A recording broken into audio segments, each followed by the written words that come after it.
Assalamualaikum warahmatullahi wabarakatuh. Ini HP Redmi 4X mati total, kasusnya jatuh. Kita akan coba perbaiki sendiri. Prosesnya sebenarnya tidak terlalu sulit. Yang penting alat-alatnya disiapkan.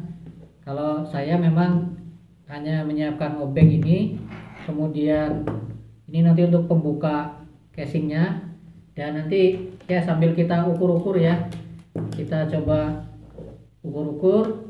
Oke, untuk membuka casingnya saya akan tunjukkan tahap-tahapnya. Oke, pertama kita harus mengeluarkan dulu kartu SIM cardnya ya. Saya pakai ini aja, kita tusuk. Ini kita keluarkan dulu kartu SIM cardnya. Oke, kita simpan. Kemudian berikutnya kita harus melepas casing belakang ini. Kita pakai alat ini. Kita mulai dari depan ya, untuk membukanya. Kita bisa mulai dari sisi bawah ini, dari tepi yang bawah.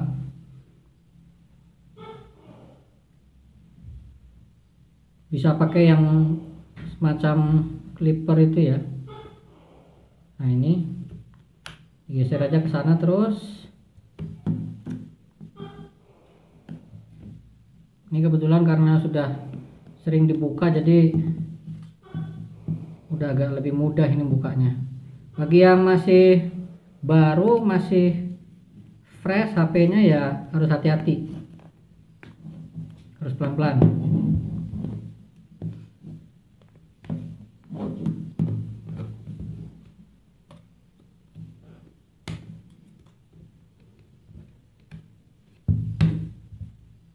Kemudian sisi atas juga perlu.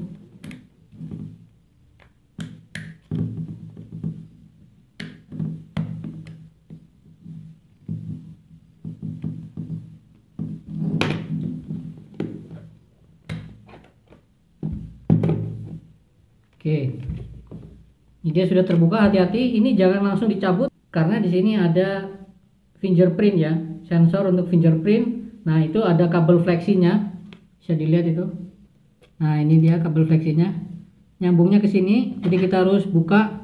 Kita congkel aja. Ya. Oke. Ini casing belakangnya.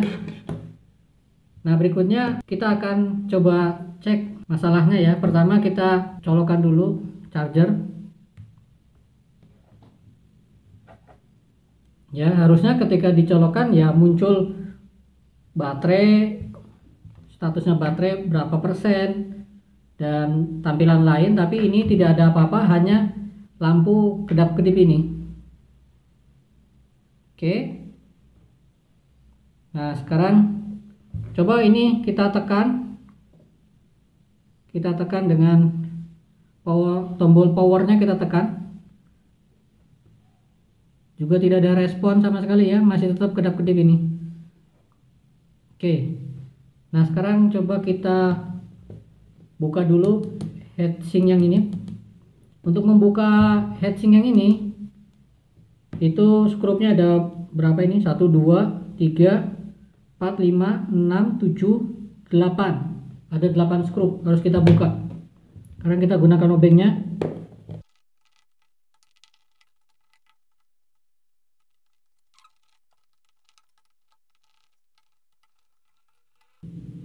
Ya, terakhir yang ini.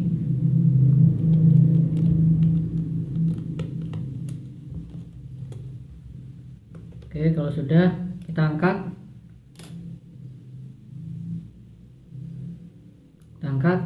Nah, ini bisa diperhatikan ini baterainya. Kemudian ini adalah kabel fleksi yang dari baterai. Ya, ini adalah kabel fleksi dari baterai. Di sini posisinya. Jadi sekarang coba kita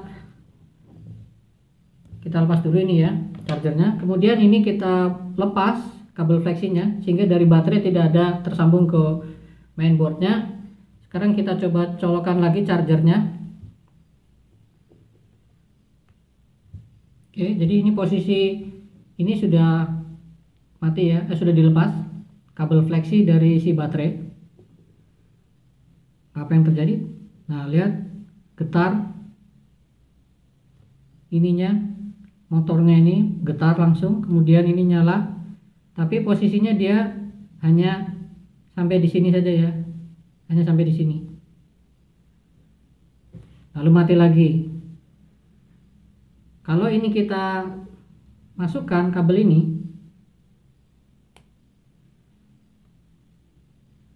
lihat sama sekali dia nggak mau ya, sama sekali dia nggak mau kalau kabelnya dimasukkan ya. Jadi sekarang kita copot saja baterainya. Ini baterai kalau kita ukur bisa diperhatikan di sini baterainya ini ada 3 titik ini.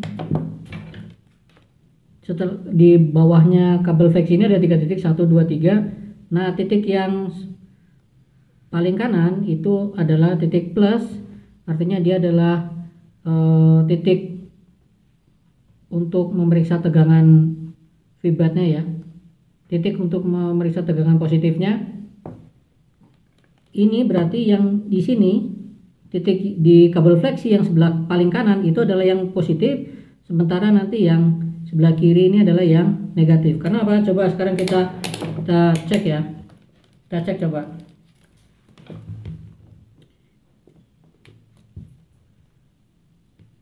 Tadi ya, yang ini yang positif sebelah paling kanan, yang negatif paling kiri. Kalau positif kita yang negatifnya kita coba sentuhkan ke body. Ini dia nyambung ya. Berarti yang sebelah kiri ini memang yang negatifnya. Nah, yang kanan ini adalah yang positif. Nah, sekarang kita ukur tegangannya. Berarti di sini tegangannya 0. Ya, terbaca di sini tegangannya 0. Ya. Jadi memang masalahnya ini dari si kondisi baterai sepertinya yang sudah tidak bagus ya. Nah, sekarang kita harus mengganti baterai ini. Untuk menggantinya kita lepas dulu yang bagian sini ya, biar lebih nyaman.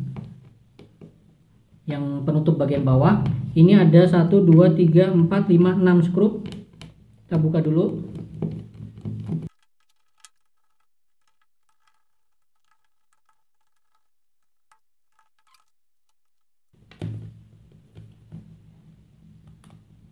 Ya, sudah terbuka. Nah, bisa diperhatikan di sini. Ini ada kabel fleksi, dia itu menyeberang ke mainboard sini ya. Jadi kita harus hati-hati untuk mencongkel si baterai ini. Sementara baterai ini di sisi belakangnya itu terlem dengan double tip. Maka kita harus membukanya secara hati-hati. Sebenarnya sih di sini tuh ada sisa dari double tipnya yang bisa ditarik pelan-pelan, tapi karena kondisinya punya saya ini sudah terlalu nempel sekali, sudah susah untuk dilepas, sehingga ya paling-paling kita harus maksa buka secara pelan-pelan ya. Pelan-pelan kita congkel. Nah, ini kebetulan memang sudah dibuka sebelumnya, jadi ini sudah lebih mudah.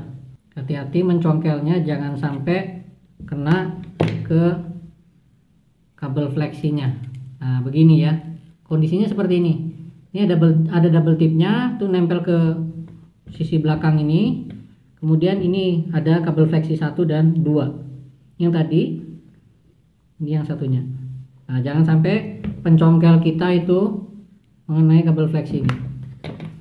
Nah, ini baterainya ini memang kondisinya sudah tidak bagus, sehingga kita ganti.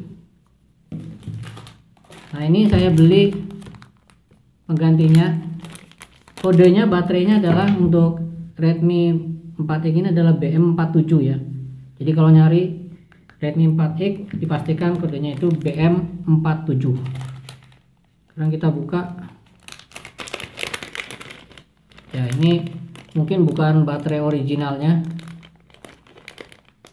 Yang penting bisa jalan dulu. Ini dia ya. BM47 ya, ini BM47. Nah sekarang coba kita pasangkan. Oke, udah masuk,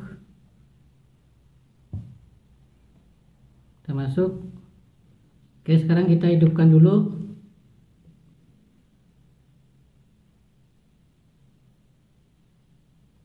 Oke, udah nyala.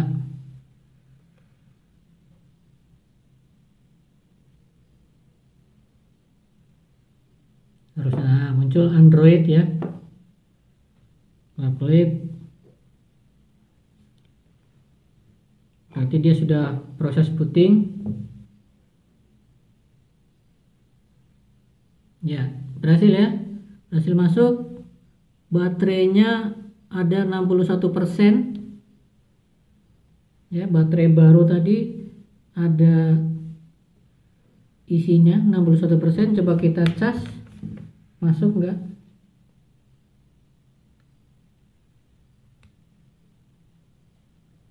Ini masuk ya, masuk, mengisi, ini dia. Oke, berarti sekarang tinggal kita pasang semuanya. Ini heatsinknya harus segera kita pasang karena di sini nanti tidak ada pendinginnya ya, jadi ini harus segera kita matikan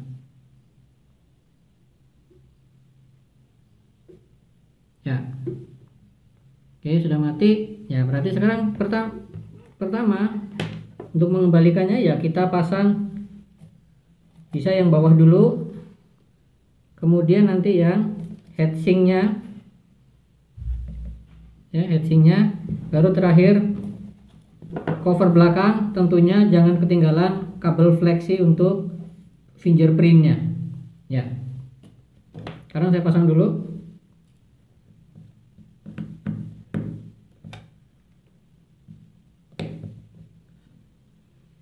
Ya, semuanya sudah. Sekarang tinggal kita pasang kabel fleksinya untuk fingerprintnya ya. Kabel fleksi sudah,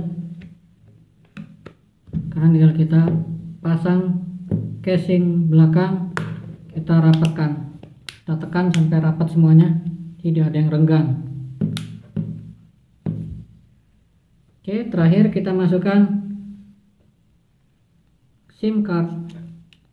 Selesai, sekarang kita hidupkan ya. Kita tunggu sampai muncul Android di sini ya. Oke, selesai ya, berhasil, sudah sukses. Jadi problemnya ternyata karena baterainya yang memang sudah rusak, diakibatkan karena mungkin benturan saat jatuh itu. Dengan mengganti baterainya, masalah sudah tuntas. Oke, semoga bermanfaat. Terima kasih. Assalamualaikum warahmatullahi wabarakatuh.